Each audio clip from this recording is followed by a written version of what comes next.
Cet épisode commence avec Alma, qui accueille chaleureusement Juana à l'hacienda. Elle lui offre un chocolat chaud, car Juana lui avait confié la dernière fois qu'elle aimait beaucoup le chocolat. Un petit geste attentionné qui touche profondément Juana. Gabriel, qui assiste à la scène, ne cache pas sa joie de revoir Juana. Il s'approche d'elle, lui demande comment elle se porte, et Juana, avec un sourire sincère, lui répond qu'elle va bien. Elle ajoute qu'elle a beaucoup repensé dernièrement aux moments précieux qu'ils ont passés ensemble. Gabriel, les yeux brillants d'émotion, lui dit qu'il y pense lui aussi très souvent, ce qui rend leur retrouvaille encore plus tendre. Pendant ce temps, Paula, furieuse, confie à ses parents qu'elle ne permettra jamais que Gabriel la quitte. Elle affirme qu'elle n'est pas prête à renoncer à sa vie luxueuse, remplie de confort et d'avantages. Son père tente de la calmer en lui disant que Gabriel lui cédera 50% de tous ses biens, ainsi que la moitié de ses parts dans l'entreprise. Avec cela, ils auront le contrôle majoritaire de la brasserie. Mais Paula reste sourde à ces arguments. Elle ne veut rien entendre de tout cela, car pour elle, perdre Gabriel signifie perdre bien plus qu'un mari, mais un statut, un pouvoir et une sécurité. Son père insiste, lui demandant de le laisser l'aider à traverser cette période difficile. De leur côté, Juana et Gabriel échangent à cœur ouvert à propos de leur futur bébé. Gabriel avoue qu'il croyait avoir perdu toute chance de devenir père lorsque Mendes lui avait annoncé par téléphone que l'insémination de Rosa avait échoué. Il tient à rassurer Juana. Au début de leur relation, il ignorait complètement qu'elle attendait un enfant de lui. Il explique qu'il était allé voir Carmen pour découvrir l'identité de la jeune femme qui avait été inséminée par erreur. Mais Carmen avait détruit tous les fichiers la concernant et s'était enfuie, craignant des représailles. C'est en visionnant les images des caméras de surveillance de la clinique qu'il avait enfin compris qu'il s'agissait de Juana, cette femme qu'il recherchait désespérément depuis ce jour-là. Juana lui demande alors pourquoi il ne lui avait rien dit. Gabriel évoque ce jour au bureau où il avait voulu lui parler, mais elle l'avait devancié en lui avouant ses sentiments, lui disant qu'elle était follement amoureuse de lui. Juana sourit à ce souvenir. Gabriel se rapproche encore d'elle et lui déclare avec tendresse qu'il l'aime profondément. Chez Josefina, l'atmosphère est plus tranquille. Elle déjeune avec Jenny et Margarita dans un climat de calme apparent. De son côté, Felipe rumine des pensées sombres. Il jure qu'il ne laissera pas son père revenir et tout gâcher encore une fois. Dans un accès de colère et de douleur, il se demande même pourquoi ce dernier ne meurt pas simplement. Enriqueta vient lui demander de venir se coucher, mais il lui répond qu'il n'a pas sommeil. Il ajoute qu'il va bientôt la rejoindre en tentant de masquer son trouble intérieur. Pendant ce temps, à l'hacienda, Juana et Gabriel continuent leur conversation. Juana, malgré les émotions, empêche Gabriel de l'embrasser, disant qu'elle a besoin de réfléchir, de prendre du recul pour mettre de l'ordre dans ses idées. Gabriel comprend, mais insiste en disant qu'il sait qu'elle a des sentiments pour lui, tout comme lui en avait déjà pour elle bien avant de découvrir qu'elle attendait un enfant de lui. Il finit par l'embrasser de nouveau, et cette fois Juana se laisse faire. Leur moment est soudain interrompu par un crépitement dans la cheminée. Gabriel se lève pour vérifier, puis revient auprès de Juana, s'agenouille et parle tendrement à leur futur enfant, posant sa main sur le ventre de Juana.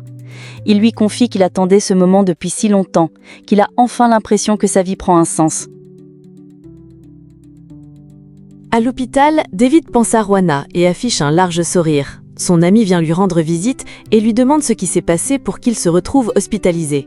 David, le regard rêveur, ne répond pas immédiatement, perdu dans ses pensées. De retour à l'hacienda, Juana et Gabriel se laissent gagner par l'amour. Juana exprime toutefois ses doutes et dit qu'il y a des obstacles à leur relation.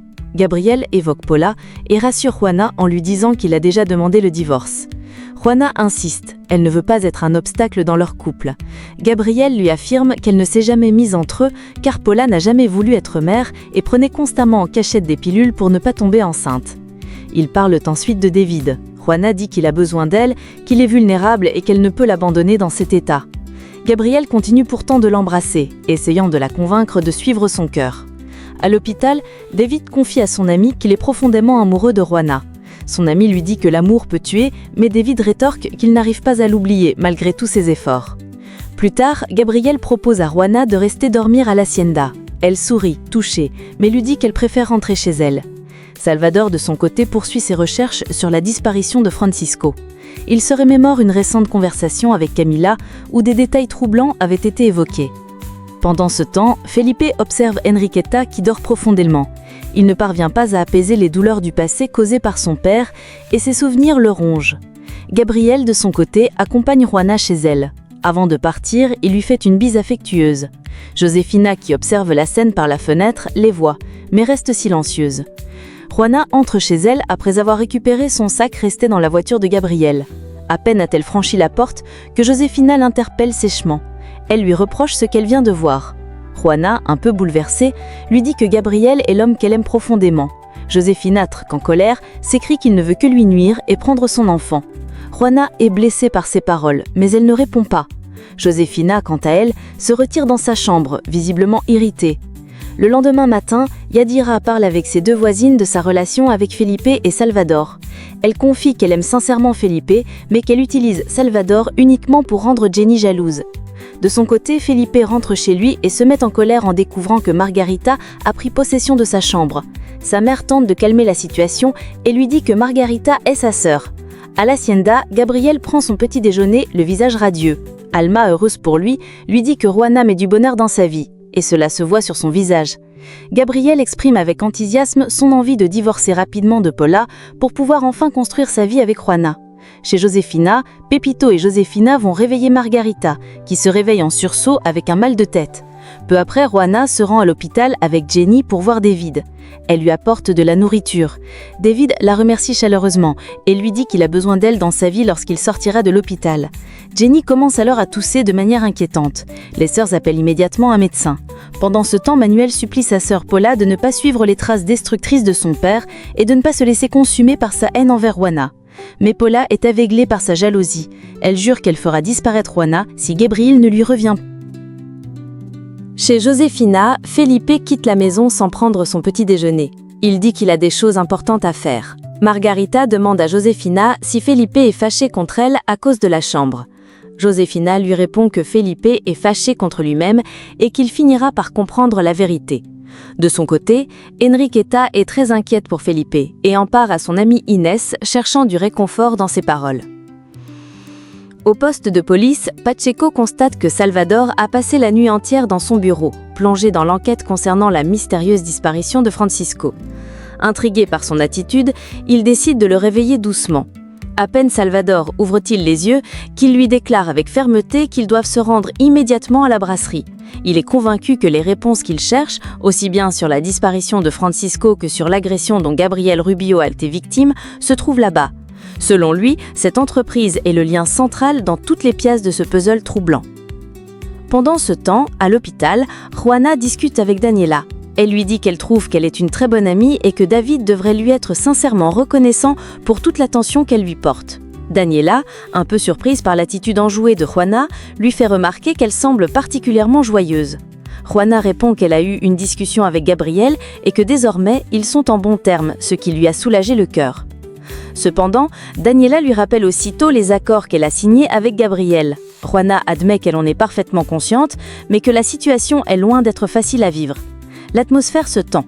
Daniela finit par lui demander de ne plus l'appeler son amie, affirmant qu'elle devrait avoir honte de faire autant de mal à David alors qu'il souffre visiblement et est prêt à tout pour elle.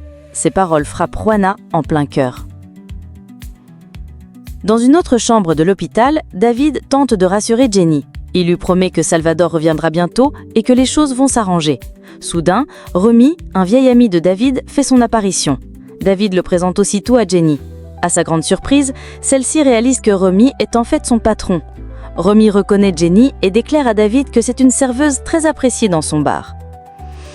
Juana et Daniela reviennent dans la chambre de David. Daniela lui apporte à manger, mais David lui demande de donner la nourriture à son ami Ricardo, car il a déjà mangé. Il est clair que l'arrivée de Juana a chargé son humeur. Chez Rogelio, son avocate vient discuter avec Paola. Ensemble, elles préparent une stratégie juridique. Tandis qu'à l'hôpital, Romy, enjoué, fait des compliments à Jenny. Il dit qu'il est subjugué par sa beauté, puis se tourne vers David pour lui dire qu'il comprend parfaitement pourquoi il est amoureux de Juana, car elle aussi est très belle. Gênée, Jenny interrompt la conversation et entraîne Romy hors de la pièce. Une fois seule dans le couloir, Jenny confronte Romy. Elle lui rappelle fermement qu'il ne se passera jamais rien entre eux. Romy, brun arrogant, lui demande si elle réalise combien de filles rêveraient d'être à sa place. Jenny éclate de rire, mais reste catégorique. Elle insiste, il n'y aura rien entre eux, jamais. Blessée dans son ego, Romy prend un air sérieux et lui dit qu'elle ferait bien de prendre son travail beaucoup plus au sérieux désormais, avant de tourner les talons. De retour dans la chambre, David dit à Juana qu'il vient seulement de découvrir que Jenny travaillait pour son ami Romy. Daniela, quant à elle, annonce qu'elle doit se rendre à la brasserie pour continuer son travail. David confie alors qu'il aimerait bien reprendre son activité, au moins pour quelques heures, afin de se changer les idées. Juana propose de demander à son oncle Felipe de le conduire en voiture jusqu'à la brasserie. Daniela, qui n'a pas encore digéré l'attitude de Juana, lui répond sèchement que c'est bien le minimum qu'elle puisse faire, après tout ce que David a fait pour elle. David intervient et tente d'apaiser les tensions. Il dit que Juana ne doit se sentir obligée de rien. Peu de temps après, Juana se rend à son rendez-vous médical chez le gynécologue. À la brasserie, Gabriel, plus détendu, serre son oncle dans ses bras avec affection. Il le remercie chaleureusement d'avoir convaincu Juana de venir lui parler. Il lui confie que cette conversation leur a permis de s'expliquer et que dorénavant, tout va mieux entre eux. La réconciliation semble sincère. Au même moment, Juana envoie à Gabriel une photo de son échographie. Gabriel, très ému, montre l'image à son oncle, le sourire aux lèvres, les yeux brillants de bonheur. Inès fait alors irruption dans le bureau et annonce à Gabriel que le détective Castillo est là. Gabriel fait entrer Salvador, qui affirme avec assurance qu'il est désormais certain que leur ennemi se cache parmi les membres de la brasserie. Il sent que la vérité est tout près. De son côté, Juana, en larmes, se confie à Susana, qui l'écoute avec bienveillance et tente de la réconforter.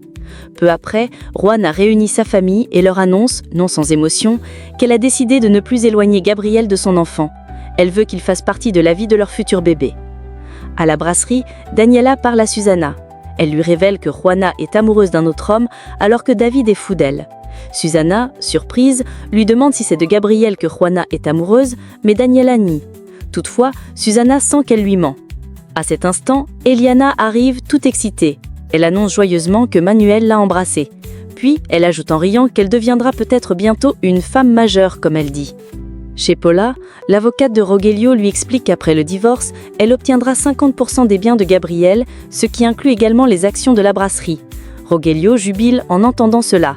Paula, quant à elle, pose une question inattendue. Peut-elle également réclamer la garde du fils de Juana ? Elle explique que Gabriel et elle avaient signé un contrat stipulant que l'enfant né de l'insémination artificielle serait légalement à eux deux. L'avocate et Rogelio échangent un regard choqué. Cette révélation change la donne, la guerre ne fait que commencer et les coups bas semblent loin d'être terminés.